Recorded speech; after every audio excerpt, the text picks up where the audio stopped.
Hello guys, आप सबका welcome है मेरे इस चैनल में। आप सब कैसे हो? आई होप आप सब ठीक होंगे। तो चलिए स्टोरी के लास्ट पार्ट को शुरू करते हैं।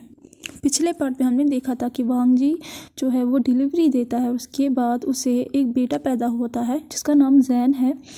और नायहू सेंग जो है वो कुछ सालों बाद प्रेग्नेंट होता है और उसके बाद वो भी एक बेटे को जन्म देता है और उसका नाम यीबो होता है।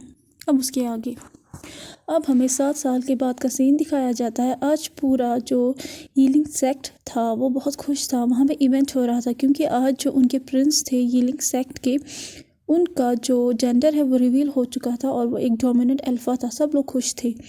जैन जो था वो बहुत ज़्यादा खुश था और जो उसका कैरेक्टर था वो प्ले बॉय कैरेक्टर में था और वो हमेशा ओमेगा के साथ फ्लर्ट्स करता था। जहाँ पे भी वो खूबसूरत लड़कियों को देखता था तो वो चांस नहीं छोड़ता था। वांग जी उसे हमेशा पैम्पर करता था, हमेशा उसे स्पॉइल करता था, लेकिन विभूषण जो था वो हमेशा उसे डिसिप्लिन में रखता था क्योंकि विभूषण जो था वो उसका फादर था और जैन जो है उससे अपने फादर से बहुत ज़्यादा डर लगता था। दूसरी तरफ से जो जैन है और यीबो जो है उन दोनों में दुश्मनी और ज़्यादा बढ़ जाती है। यीबो जो था वो सिर्फ अभी 5 साल का था और वो जैन को एक नज़र भी नहीं भाता था। उसे जैन बिल्कुल भी पसंद नहीं था। दोनों जो है एक दूसरे को पसंद नहीं करते थे, एक दूसरे की तरफ देखते भी नहीं थे।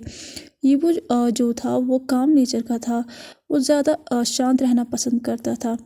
आज यीबो जो है वो अपने अंकल के सेक्ट आ जाता है और उसे पता चल जाता है कि जो उसका एनिमी है जैन, उसकी जो आइडेंटिटी है रिवील हो चुकी है।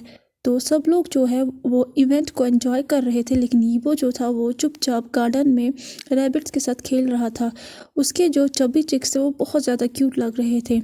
अचानक से कोई उसके पीछे आ जाता है और उसके चिक्स को पिंच करता है और वो कोई नहीं था, वो जैन था। यीबो जब पेन में उसकी तरफ देखता है तो वो जैन को क्लियर करता है अपनी पपी डॉय आइज से। तो जैन प्राउडली कहता है, आज सबको मेरी आइडेंटिटी रिवील हो चुकी है और मैं एक अल्फा हूँ। अब मुझसे फाइट करने के लिए तुम्हें 2 बार सोचना होगा।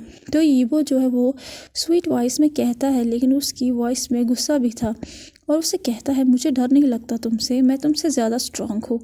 तो जैन जो है वो हंसता है और कहता है, तुम मुझे बुली करोगे, वो भी मेरे ही सेक्ट में।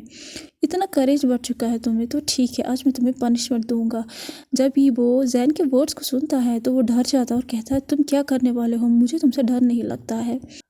तो जैन जो है वो यीबो के रैबिट को उसके हाथों से छीनता है और फिर रैबिट को देखता है और कहता है, इस रैबिट को तो मैं आज लंच में खाऊंगा और ये तुम्हारी पनिशमेंट है। यीबो की जो आंखें हैं बड़ी हो जाती है सुन के और वो कोशिश कर रहा था उस रैबिट को जैन के हाथों से छुटाने के लिए, लेकिन नहीं छुड़ा पा रहा था। तो यीबो जो है उसकी आंखों में आंसू आ जाते हैं और वो रोने की कोशिश नहीं करता है और उसे कहता है, नहीं तुम इसे नहीं खा सकते, ये टेस्टी नहीं होता है। तो जैन उसे कहता है, तुम्हें किसने कहा कि टेस्टी नहीं होता है? वो यीबो की तरफ क्वेश्चन लुक से देखता है क्योंकि उसे भी नहीं पता था कि रैबिट टेस्टी होता है या नहीं, क्योंकि उसने अभी तक कभी खाया ही नहीं होता है रैबिट। क्योंकि वांग जी को रैबिट बहुत ज़्यादा पसंद थे, इसलिए वो कभी नहीं खाता था। तो ये वो झूठ कहता है, उसे कहता है, मेरी माँ ने एक बार इसे खाया था रैबिट को और वो 3 दिन तक बीमार पड़ी थी और वो बेड से भी नहीं हिल पा रही थी। जब जैन ये सुनता है तो वो उस रैबिट को नीचे फेंक देता है जल्दी से और ईबो जो है वो जल्दी से उस रैबिट को अपने गोद में उठाता है। अब हमें दूसरी तरफ का सीन दिखाया जाता है जहाँ पे वांग जी जो है वो बहुत थक चुका था क्योंकि आज सारे रिलेटिव्स गेस्ट्स आए हुए थे इवेंट में और वो उनकी केयर कर रहा था। तो वो जल्दी से अपने कमरे में चला जाता है रेस्ट करने के लिए, लेकिन कोई उसे अब दीवार की तरफ पिन करके पकड़ता है पीछे से। तो जब वो देखता है ये कौन है तो वो विभूजन था। तो वांग जी जो है विभूजन की तरफ देखता है तो विभूजन जो है वो स्लोली वांग जी को देखता है। उसके बाद कहता है, आज मैंने तुम्हारा डेवल बेटा नहीं देखा, वो कहाँ है? आज लगता है वो आज किसी के साथ बिजी है, तो चलो आज हम इसका फ़ायदा उठाते हैं। वांग जी जब ये सुनता है तो वो वीवूजन को धक्का मारता है गुस्से में, जिस वजह से वीवूजन जो है वो फ्लोर पे गिर जाता है और उससे कहता है, तुमने किसको डेविल चाइल्ड कहा? तुम्हें नहीं पता है कि मेरा बेटा कितना इनोसेंट है? वो तुम्हारी तरह डेविल नहीं है। वांग जी जो था वो अपने बेटे से बहुत प्यार करता था। उसे पता था कि उसका बेटा कैसा है, लेकिन वो उस अपने बेटे के अगेंस्ट कुछ नहीं सुन सकता था। तो वीवूजन लंबी सी सांस लेता है। वो सिर्फ हेल्पलेसली अपने ओमेगा की तरफ स्टेयर कर रहा था। वांग जी जो है उसे समझ आ रहा था कि वीवूजन क्या चाहता है, लेकिन वांग जी जो है वो उससे वो करने नहीं देना चाहता था, क्योंकि बहुत सारे गेस्ट थे वहाँ पे। तो वांग जी गुस्से में कहता है, तुम्हारी एज कितनी है आज, फिर भी तुम ऐसा करने की कोशिश करते हो? तुम्हें नहीं पता है कि कितने गेस्ट आए हुए हैं, और वो भी तुम आफ्टरनून में मेरे साथ करना चाहते हो? जब वीवूजन ये सुनता है तो वो वांग जी की तरफ पाउट करता है और वो वांग जी के पीछे पीछे उसे फॉलो करता है पपी की तरफ, क्योंकि वांग जी वहाँ से जाने लगता है।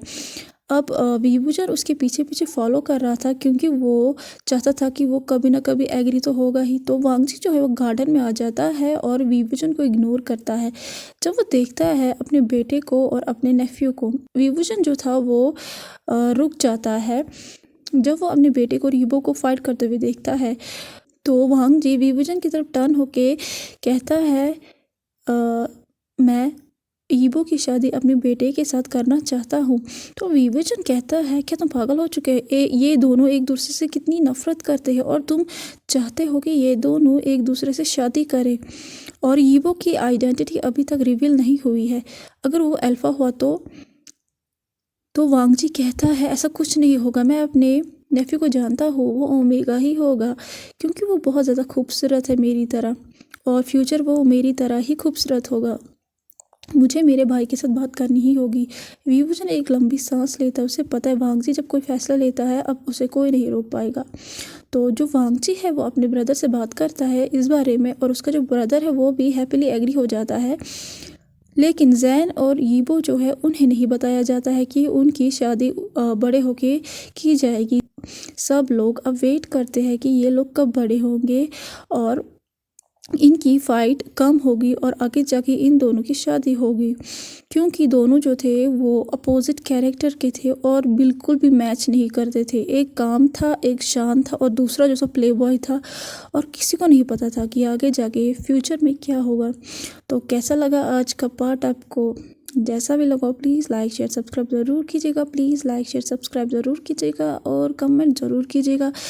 आज यही मैं इस कहानी को कवर अप करती हूँ, ये कहानी पे ख़त्म हो जाती है, और कल मैं आपके साथ एक नई स्टोरी ज़रूर शेयर करूँगी। तब तक के लिए thank you so much. Bye bye, stay safe.